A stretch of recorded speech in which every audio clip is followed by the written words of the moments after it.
Hey, everybody. Fascinating chat today with MEF, an amazing community focused on what's next in networking and network as a service. Pascal, how are you? Good, Evan. Good. Doing really well. How are you? I'm well. Thank you so much for being here. You're the CTO of MEF, an amazing community around an industry I've spent 30 plus years in. So I have lots of questions about the amazing work you and the members are doing, but maybe introductions are in order first. Introduce yourself if you would. And who is MEF for folks who may not be familiar? Absolutely. Thank you, Evan. So I'm Pascal Menezes. I'm the CTO of MEF. And my background is probably about now close to yours, like 40 years now. I think I just hit my 40th year. I might not look like that, but 40 years in telecom started really in the days of BiSync X25 and mainframes and saw the whole technology wave. So being involved with many startups, 5 startups, I was at Microsoft for a decade and came over to the CTO of MEF about 8 years ago. I was also the co-founder of MEF in 2001, but left shortly after. So I have a huge background like yourself in telecom and really excited about the new times of telecommunications and what we're doing and all this softwareizations and virtualizations and clouds. So really fun time. Now MEF itself is a organization, global. We have about 200 plus members, mainly service providers, 130 plus service providers worldwide. And then the rest are all vendors, GSIs, and automation, networking vendors and so on. And together, we come together to build on a foundational layer about what the next generation of telecom should be and not have to everybody reinvent themselves. So examples of automation, how do you plug in to each other and make that automation work across the ecosystem? How do we define not that connectivity to turn it up really fast? We call it on-demand connectivity. How do you add in all this overlay technology, privatization of the VPNs, which is really SD-WAN with application performance guarantees? How do you put in cybersecurity into this whole area? SASE's become the big thing. And then finally, multi-cloud, hybrid and multi-clouds. How do you connect all kinds of clouds? That's going to be, very significant and important. So, well, fantastic topics. And how do you engage and support the community to drive, innovative thinking and collaboration in this space? What role do you see yourself playing? So it's a really interesting question because most standards organizations kind of, work in a kind of vacuum kind of thing, in my opinion, and don't really bring into account the key stakeholders. What we've done, I think, a little differently since, I've come on board is we have a top-down view about what's strategic and what's important in business. So we have a leadership team, not only, the executives like myself, but we've got a board of directors that are chief product officers, CTOs of major telecom tier 1 providers worldwide. We have a technology advisory board of the key stakeholders and owners of their business, both in cybersecurity, in automation, and now, system integrations. And then we also have brought in an enterprise leadership council. So 12 top multinationals now have joined in. Then we've also added in a CEO advisory board that really comes in and talks about what they as CEOs, they're thinking about as tier 1 providers and vendors, what they think about their business models and so on. And we also have these regional councils that, for example, LATAM Council, we're starting one in Southeast Asia. We're talking about what's geographically, what their concerns are. So together we come together and we talk about what are we trying to do, what are the concerns and challenges of the industry. And then together we take that and we put that into actual projects and implement that into actual standards where it becomes automation APIs comes out of it and SDKs, or we have actual standards that then drive certifications. And then the members benefit from all of that. And it's all geared towards the strategic initiatives about how do we make everybody in the telecom industry win, grow bigger, better, faster, bolder. And that's kind of our goal, is to make everybody win. Fantastic. And describe some of the frameworks. You called out a couple there, and how you see those helping with challenges, obstacles for the industry. What are some of the more recent initiatives that are top of mind to you and the community?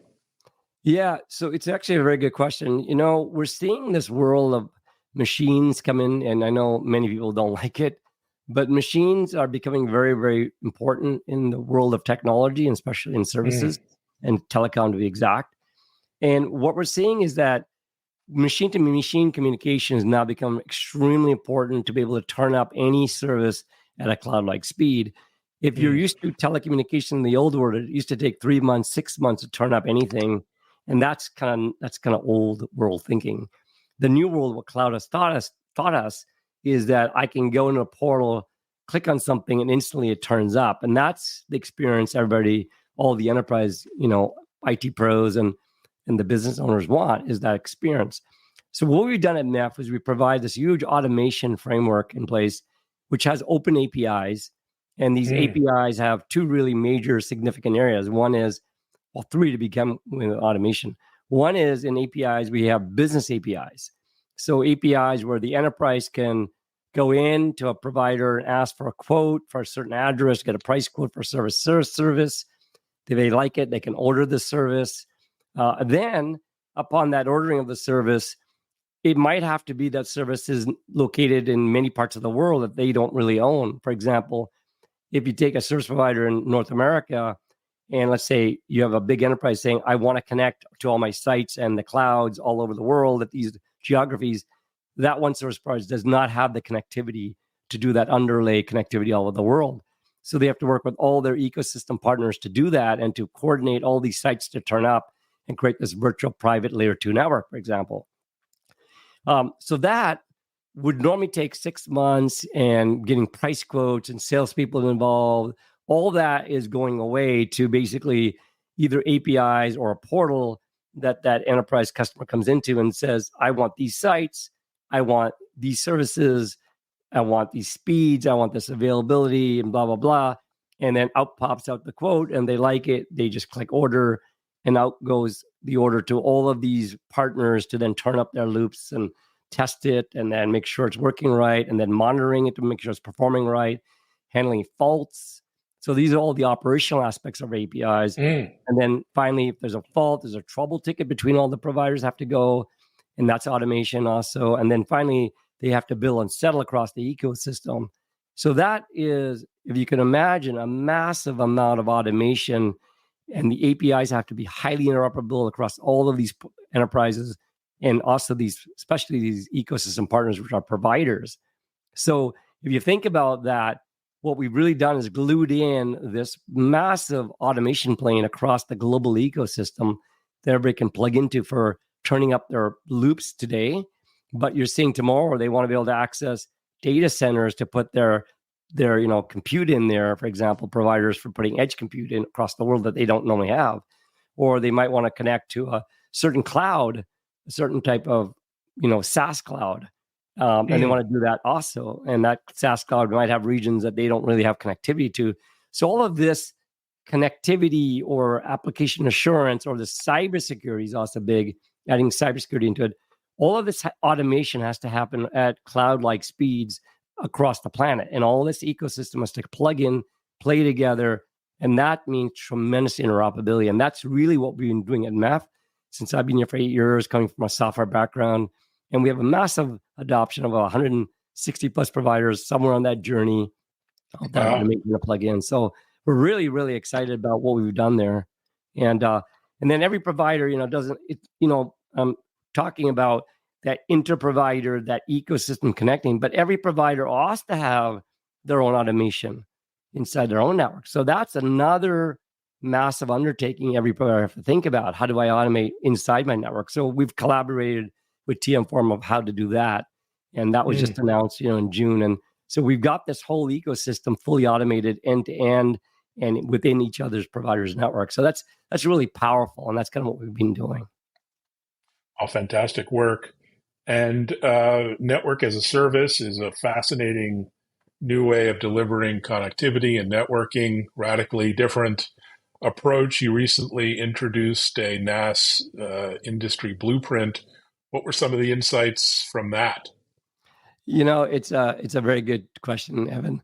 It's actually ironic because NAS, network as a service, was really being around for a decade plus, coming from the point of, hey, let's connect on demand our sites together through automation and, site to site, site to data center. And then what we've been seeing is all this new technology emerge with SDN, software-defined networks, and virtualization and automation. And then all of a sudden we started seeing network as a service change from this connectivity model to now, how do I deliver modern networks to the enterprises? And that's what MEF's taken on. So we've said, it's not just about the connectivity of the underlay, which where we, brought in the carrier Ethernet market and grew to $80 billion worldwide. It's not about just that connectivity that makes the business network. It's now adding in the application assurance above that. So SD-WAN technology, software-defined wide area network technology, came in about a decade ago. That's become very, very widespread and ubiquitous. And that overlay technology sits under the underlays, and they provide application assurance guarantees so applications perform right, which was always a big concern for many business owners where they have very mission critical applications, how well those applications perform. So that was, two things that are coming together. And all of a sudden now cybersecurity has become top of mind. In fact, we just released our cybersecurity report just a month ago, or a few weeks ago, actually. And it talks about the state of where cybercrime is and what cybersecurity is trying to do. And we talk about cybercrime is projected to be $15 trillion by 2025. Now, whether it's accurate or not globally, it's a pretty large number. And then we're talking about, well, what do we do to address this? And we're only spending $200 billion worldwide to try to address a $15 trillion, economy that's full of criminals. So really at this point, how do we handle this? So the industry's come out with this cloud-based security technology called SASE, Secure Access Service Edge. And the idea is you move security functions from within your sites and your data centers and your buildings. You still have them there, but you move them into the cloud. And so everything, every packet, every transaction goes through this scrubbing center. So it's very latency sensitive. It has to be deployed at the edges where the enterprises are connecting to the POPs or the providers. And these SASE clouds then becomes a scrubbing center that everything goes through and checks for all kinds of malware, for exploits, evasions, threats, and even connection to the internet. It checks to make sure that the URLs are not, somewhere, some dark net or someplace like that. So really, at the end of the day, all of this coming together, cybersecurity added on to this overlay of application performance, to then adding in the transports to take and to deliver all the packets end to end, becomes really a daunting task. And now add to that, the destinations are not data centers, they're clouds. They're clouds of all types. They're hyperscaler clouds or infrastructure as a service or SaaS services. There are many companies that move themselves to a cloud offering. So you want to connect to all those different SaaS offerings. We're seeing AI clouds come into now, very AI application-centric clouds are emerging. So you want to connect to those AI clouds, and they're seeing the edges too, or some regions, because it's also sensitive to latency. So the complexity of what I just talked about is kind of mind-numbing. and so now enterprises have to deal with, like, this is what I want. And then providers have to deliver on all of this. And they have to deliver it as a service.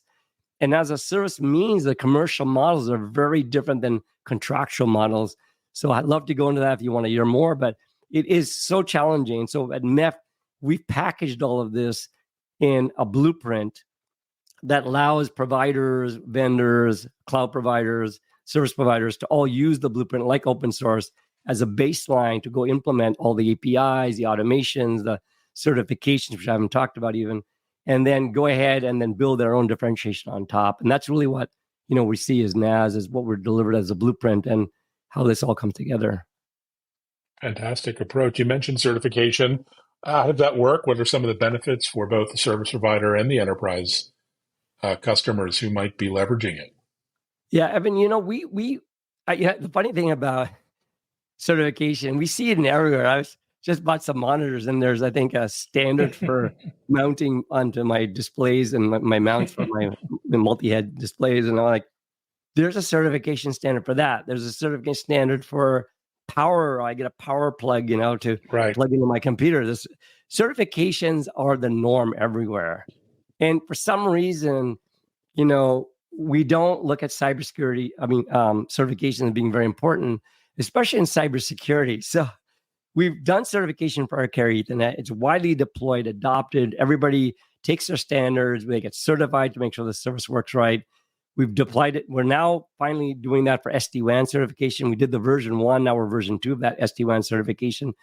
We just launched our beta for cybersecurity for SASE certification. And I got to tell you, this is the first in the world that actually tests for how well threats are being, managed by these services. Wow. Yeah, and there's nothing like it. So in the past, what's happened was people were buying these cybersecurity services from vendors or from service providers, and they had no idea how they've been protected from threats, And so they would either test it themselves or hire a company to check it and do penetration testing and so on. And what we realized, well, this is craziness. We are standardizing the cybersecurity of SASE and SD-WAN, and we should be checking the point of how well applications behave in the way of WAN impairments, for example, for SD-WAN. How well does applications classify? Because every application is encrypted, using TLS or HPS. And so you can't use just a normal port, lookup, UDP, TCP port lookup. You have to use heuristics, and classifiers are very sophisticated to find the application in it. Because that's important. If you don't know the application, you can't know the policies to apply. Then you look at threats. There's exploits, evasions, malwares. There's a million malwares, database you have to look at. There's thousands and thousands of exploits and invasions you have to look at. You have to test against that, all these products. And then you think about cybersecurity was in the enterprise. So they had this appliance where they put firewalls and their IDS, IPS, and all the various security functions, but they were single tenant. So they can handle performance only for that tenant. But you move all of that into the cloud, all of a sudden that cloud is a multi-tenant model. So how well does those security functions now perform in a cloud-native environment that's multi-tenant? That is a whole nother beast. So when they port all their code, does it work right? Does it still protect right? Does it perform right? And then you have now zero trust. What are the policies, authentication, authorization policies? Do they work right? So you could see this complexity we're talking about, and why cybercrime and the exploits have really been taken off, because it's so complex that no one really knows this. And so we're testing for all of this to make sure the vendors got it right, the providers got it right.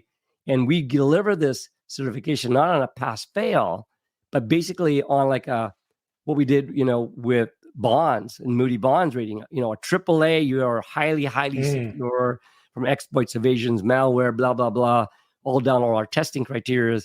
And if you got, a double A or B or C, you need to go try to get to AAA. So our certification is a year-long subscription that really promotes everybody to try to get to a AAA. And if they don't get it, come back, retest, fix the problems, and basically strive for that AAA. So that's what we're trying to do.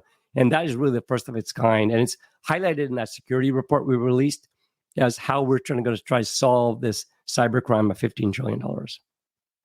Wow, incredible mission. Congratulations on that. And describe how the organization, your members work on a sort of month-to-month basis. I assume you have virtual meetings, you have in-person meetings, you're doing a lot of information sharing. What does that look like for the members? Yeah, very interesting question, because we're talking about a global membership. And so how do you participate? It's really, really challenging sometimes. So we do meet 4 times a year physically, person to person. Every project, so I'm the CTO, I've been overlooking about 60 plus projects are active. Plus, remember, since 2001, we have tons of standards that's already, adopted. There's hundreds of the standards and 60 new projects of all the things I've talked about. And so we have teams all over the world of members, contractors, vendors, all working together to, deliver on this kind of baseline technology so no one has to reinvent it from scratch. So we do that, like I said, 4 times a year. We have weekly calls on every project that's led by normally, what we call an editor, co-editor, or a lead of that project. And they bring their teams that want to participate together. We also have our yearly event called our Global NAS event, Global Network as a Service event. We had the first one last year, and we're doing it this one in Dallas of this year. It'll be the last week of October in Dallas. And there you bring in a ton of thought leadership that talks about where's the industry going. And, for example, we were talking about what AI is happening with inference and transformers and obviously generative AI. how would that play into services, into the telco environments, where cybersecurity will be, how do we do automation? We'll have an automation conference also on day one. There's a lot we do. So as membership, our goal is to bring all our members together to really go through this. Now, in the past, SDOs rely on their members to do the work. We flipped it a little bit.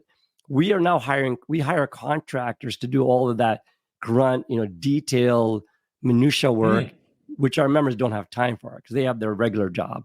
But our members act as subject matter experts and business owners. They tell us what's important to them. They tell us what the product roadmap, what they're looking at, where their challenges are. They're looking at our work and saying, let me review it and give you my thoughts as a subject matter expert. So we're moving more and more to our membership becoming an ecosystem of thought leadership, of memberships that are giving subject matter expertise. And then we're hiring the contractors and the developers to do the work. And, me doing startups, that's my natural way how I think. And it's really allowing us to move at massive speeds that no other standards organization can do. And that's why you look at our work I just described, you're going like, wow, that's like boiling the ocean. The answer is most of it's not vaporware. It's actual production, great stuff, really delivered into the market already. So over 8 years, we've done all of this and we continue to push forward. So. Well, it's very exciting. It must be very gratifying, fun to have such a unique position and perspective on the industry. What are you excited about the next, couple of months through summer into the busy fall season? What's on your mind professionally, personally? Well, personally, I'm going to enjoy the summer. I live in Seattle, so I'm going to take a little time off and enjoy the time to thrive. Yeah, well, nothing like Seattle. It's called Emerald City for a reason. It's beautiful. But right. I have planning towards the end. I'll be in Batik. It's a big conference in Bali, which will have all the Southeast Asian operators there. We'll be talking about all that's going on in Southeast Asia because every continent has their own flavor of what's going on. So, and where they are in the maturity cycle of all of this evolution to this next generation of cloudification. But what I'm really excited about is we're bringing in smart contracts as a service. We're going to federate we've got a thing called Federation that's going to be launching that will be the implementation of all our work that says plug in, join in together across the ecosystem, build this big global federation that everybody can participate in, whether you want to have just connectivity or you want to do SASE clouds or you want to get to AI clouds, hyperscale, all of that's going to come in. And that all means takes all our work plugging together, all the certification will be part of it. So I think that is going to be really, really powerful over the next couple of years. And that's kind of what we're driving to. And we're getting all our members to plug in and to connect together and to really create this ecosystem, this global ecosystem that has all that automation, cybersecurity, connectivity, clouds, and the access to finally AI clouds all over, including edges. So I think, you can hear from me, I'm super passionate because I really love what I do. And after 40 years, you think I'd be kind of bored of it, but it never stops for me. It's the most exciting time in this industry for sure. Well, congratulations on all the success. And it's really excellent work. It's really a much needed role you're playing. Thanks, Pascal.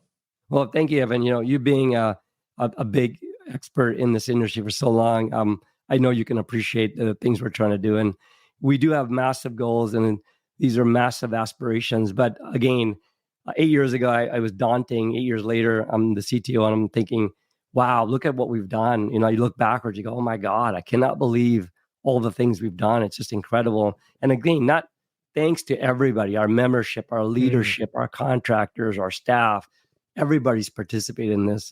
So it's been a really inclusive model that has really made this work. And so I'm so grateful to be part of this journey.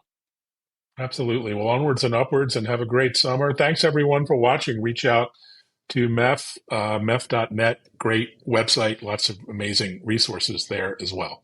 Take care, Pascal. Thanks everyone. Take care.